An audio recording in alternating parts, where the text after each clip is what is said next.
Okay, I'm Jim Schutze. This is Sandra Crenshaw. I'm going to tell you what she thinks, and then she can just say yes or no, but I'll give you her opinion about stuff, okay? Oh, let's not do that, Jim. Okay. I'm a very opinionated person. We had some stuff today about public housing and what's this all about. And she was talking to me on the way on the elevator down about who gets screwed in these things. Who's the victim? Who cares about this stuff? So you tell me. Well, thus far we've talked about the developers getting screwed. I mean, they're putting out this money, they're being taken advantage of. They're getting extorted. They're getting extorted. But actually, the community is also a victim in this situation. And you live where this stuff is going to be built. That's correct. Tell me if this is in the most controversial ones are in my neighborhood. Yes. And my memory of this was that when it all started, everybody, Troy, they were all saying they were against these things. That is correct. And the community-wise. Yeah, we want single-family housing like North Dallas gets. That's exactly right. Okay. And that's exactly right. And in addition to that, if you remember, the Dallas Housing Authority was operating under a mandate that they had to distribute these multi-family, low-income, affordable housing throughout the city. And no more big projects. Right. Spread it out. That's right. Spread it out throughout the city. Meaning some north. Oh, have you forgotten the Alphonso Jackson, Paul Fielding, having that in the far north Dallas? Mr. Jackson lost his political career over that. Right. And so then all of a sudden you have African Americans who know that we're just as much NAMBYs, not in my backyard, as anybody else. Yeah, or maybe more. Yeah. And they're going to and they're going to the legislature saying, we want it. Right. See, but they started by saying no. I understand that. They were with the community, they were representative of the community who didn't want any more multifamily. District 8 had the largest concentration around Redbird Mall. And they decided if we mix it in with commercial, we won't get the neighborhood opposition. So, that has caused the demise of our mall. Yeah, having that many apartments around there, they make the Redbird Mall into a recreation center, and we're afraid to go even shop there. In East Dallas, we say, hey, we're liberals and everything, but how about you take some of this stuff up north? That's got correct. Enough. But when they did, Alphonso Jackson lost his political career and political clout over that.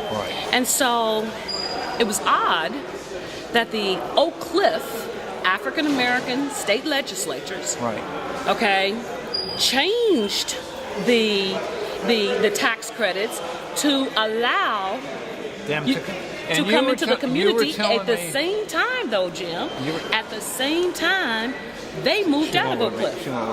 They moved out of Oak Cliff. You were telling me on the elevator that you went, as a neighborhood leader, you went to the DA and others and complained about this stuff, and they blew you off. We went first to the city council. We complained about it. We went to the city council. Members of my neighborhood association went to the city council members about it. They continued to support this. We went to, I know there was a delegation in my neighborhood that went to the district attorney's office, and he said, I'm not going to get into that. That's going to be too racially explosive.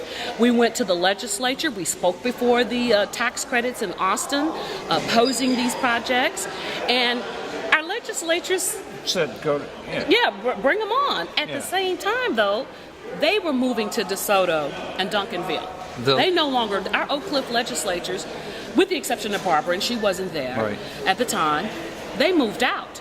But those of us who remain in Oak Cliff, we have to bear more of the burden. So that gets lost in this, that Don Hill and Fantroy and the others, by bringing more of this stuff into South Dallas, they act like they were helping South Dallas. Nobody in South Dallas thought that they were helping them with this stuff, right? Well, there are those who feel like we should reach out and try to help the underprivileged. Yeah, And we shouldn't close our door on them. And so there have been studies that have shown that multifamily, low-income housing can be worked in if you have adequate recreational outlets, if you are given the extra security or the police. Okay, but you were saying that generally speaking, at the get-go on this stuff, South Dallas had said, we have enough of these, and we don't want more. That's correct. And especially District 8. I can speak for District 8. I can speak for District 8. And it was a kind of situation to where a portion of District 8 is out there in Kleberg Riley. Right. And they were saying, nope, not in our neighborhood. And, you needed that 150 votes out there. They're usually swing votes. And then you had the Redbird area, which is also in District 8. Right. It just couldn't take any more apartments. Yeah. And had enough. Yeah, had enough. The area at where they talk about the Simpson villas already run down, and we supported Elba Garcia. She was at the forefront. Take these depreciated apartments and do something with them. Don't bring more. But there's one other point in here. Okay.